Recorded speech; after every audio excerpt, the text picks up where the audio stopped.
Good morning বন্ধুরা, আর আমার নতুন ব্লগে স্বাগত জানাই। চা করেছি ঘন ঘন দুধ দিয়ে বিস্কুট দিয়ে। সবাই চলে এসো, ব্লগটা এখন থাকতেই শুরু করলাম। বেশি কিছু দেখাবো না, শুধু একটু ঝোল করবো, সেইটাই দেখাবো। একটু মাছ দিয়ে ঝোল করব, কিভাবে ঝিঙে দিয়ে আলু দিয়ে। আর ওই যে আমি চা বিস্কুট খাচ্ছি, সবাইকে ডাকছি এসো বন্ধুরা, এসে আমার ঘরে একটু সবাই চা বিস্কুট খেয়ে যাও। সকালে সব কাজ সারলাম, কাজটা সেরে আর ওই যে দেখুন না, এবার চলো রান্নাঘরের দিকে যাই, কথা বলি। এই যে ঘরে খেসারির ডাল এনেছিল, সেই বড়ি করেছিলাম, মাছটা ভেজে রেখে দিয়েছি, ওই যে মাছের মাথা আর দুটো চাকা ছিল, এইগুলো দিয়ে এই যে ঝিঙে দিয়ে আলু দিয়ে ঝোল করব, আর একটু ঢ্যাঁড়সের চচ্চড়ি করব। আজকের এই দুপুরেরই খাবার। এখন করে জানেন বন্ধুরা, আবার আমি দুপুরে করে রান্না করি। চলো বন্ধুরা, বড়ি ভাজা হয়ে গেছে, মাছ ভাজা হয়ে গেছে, এবার আলুটাকে ওই যে ভাজতে দিয়েছিলাম, আদো ভাজা হয়ে গেছে, আর একটু সেদ্ধ হয়ে যেত, তারপর টমেটো দিয়ে দিলাম ওর মধ্যে।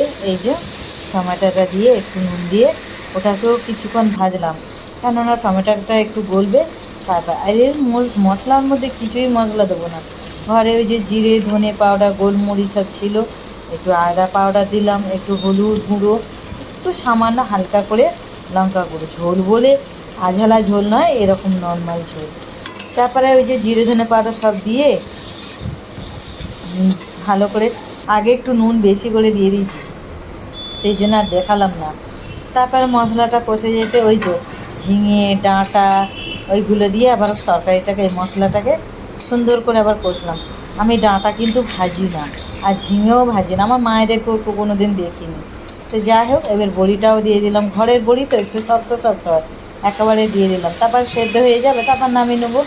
এই যে দেখুন, এবার জল দিয়ে দিলাম, জল দিয়ে এবার একটু ঢাকা দিয়ে রাখবো, একটু ফুটুক, তারপরে মাছ দেবো। মাছটা আবার না ওই জল ফোটার সঙ্গে অনেকক্ষণ ধরে মাছটা ভাজলে দিলে কী হয়, বড্ড নরম হয়ে যায়। এই যে দেখুন অর্ধেক সেদ্ধ হয়ে গেছে, আর 10 মিনিট ফুটিয়ে নামিয়ে নেবো। এই যে 2 পিস চাকা ছিল দিয়ে দিলাম। তো এই যে নিরামিষ ঝোল নয়, মাছ দিয়ে ঝোল। এক এক সময় গরমের সময় এইসবই খেতে ভালো লাগে। তো যাই হোক, আমার ঝোলটা রেডি হয়ে গেছে, এবার নামিয়ে নেবো।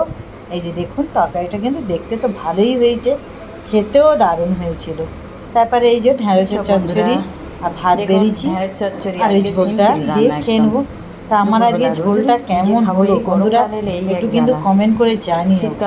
ভালো লাগলে একটু লাইক করবেন, শেয়ার করবেন, আর আপনারা সবাই ভালো থাকবেন, সুস্থ থাকবেন। চলুন, শুভ দুপুর। আর আমিও একটু এই থালাটা নিয়ে যে একটু টিভি দেখতে দেখতে খাওয়া দাওয়া করি। তা আজকে আমার আর তরকারিটা খুবই দেখতে ভালো হয়েছে, খেতেও ভালো হয়েছে। টাটা, শুভ দুপুর, বাই।